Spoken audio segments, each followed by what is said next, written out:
I'm Joe Bonifate with Arch Masonry and Restoration. We are going to lay split face block. Split face is a decorative block with a face that is split.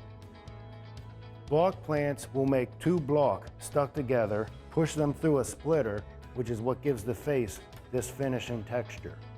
Laying a split face is slightly different from laying a regular block. For starters, you're going to always have the line on the back side unless it's a veneer. Today, we're laying an 8-inch block.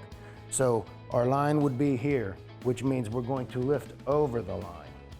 One thing we're going to talk about that's different is how to set the block, how to spread for the block, and how to put your head joints on. Typically, for a head joint or a bed joint, you want full mortar all the way out to the face. But when working with split face, your mortar might be held back. What this does is it prevents you from smearing the face of the block with your trowel. So rather than coming in like this, you're going to come in at more of an angle, just slightly more of an angle. Like that. So here, my mortar is slightly tilted back. I did not smear up the face of the wall. When laying split face block, it's a little bit more difficult on the body because they're heavier. But also you're going over the line and you have to position yourself so that you can see the inside face, line it up with the course beneath it, and then bring the top to your line. What that does is creates additional strain on your back. Then, when you cut the mortar off of a split face, you need to be more meticulous and careful than you would for a regular block, because again, we don't want all this face to catch and grab the mortar from our trowel and create a smear.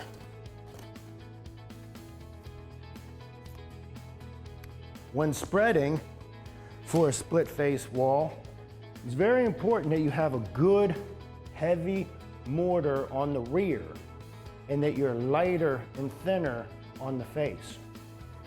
Many people think the opposite because the face is typically heavier. They tend to want to put more mortar here thinking that the weight is going to sink down. But what typically happens is that the face is wider and therefore it has a greater distribution of the weight. And the thinner back is what wants to roll and fall down. So you're going to have a nice heavy spread on the back and a slightly light spread on the face. Again, just like the head joint, when spreading the mortar, I have my trowel at more of an angle so that I'm not smearing up the face and I'm holding back. If you do this too extreme, then you're going to have voids in the mortar that need to be filled. So there is a fine balance.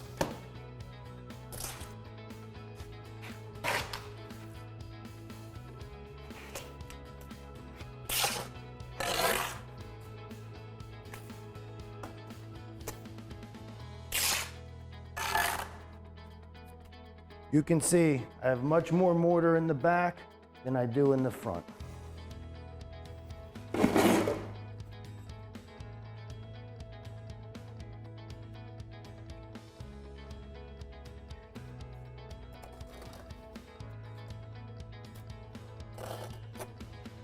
I was able to still have a full mortar joint.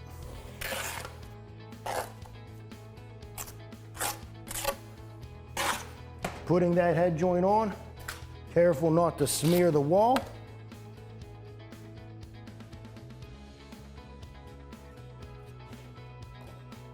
You'll notice I don't have a lot of mortar oozing out, not enough to put on the next joint.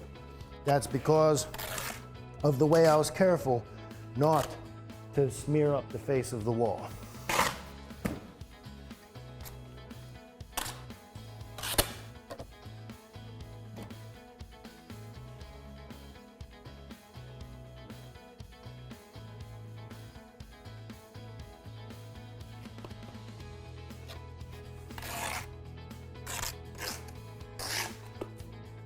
Now, one thing that's different about finishing the mortar is how we're going to brush it and be a little bit more meticulous about smearing it. Oftentimes you have to lean over the wall because you're going to be building it from this side. Oftentimes on scaffold you have to do that anyhow. One of the problems with masons finishing joints this way is they tend to leave holes because it's difficult to see a hole looking down because of the lip of a block. This is amplified on a split face because you have areas where the split face comes out. Makes it harder for you to see the joint. It's very critical that your belly button is past the wall when you're doing this work so you can get your face to see what you're doing.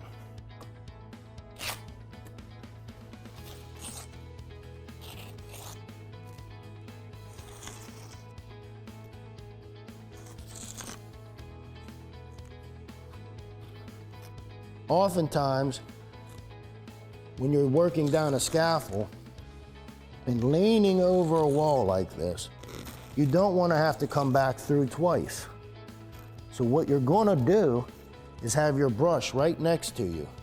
And as soon as you're able, as soon as you've done everything you could reach, you're going to brush the wall. Sometimes you may have to remove some excess before you brush so that you don't have any excessive smears. You can sometimes do that with the back of your brush even.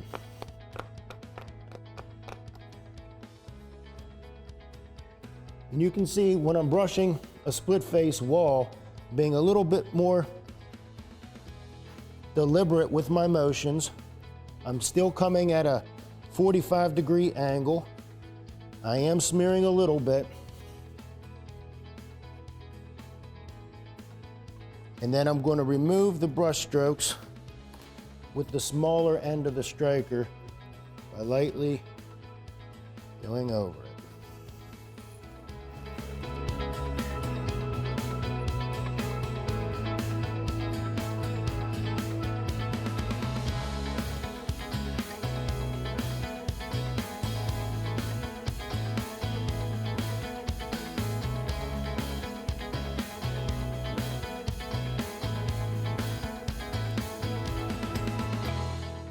That's how you finish a split face wall.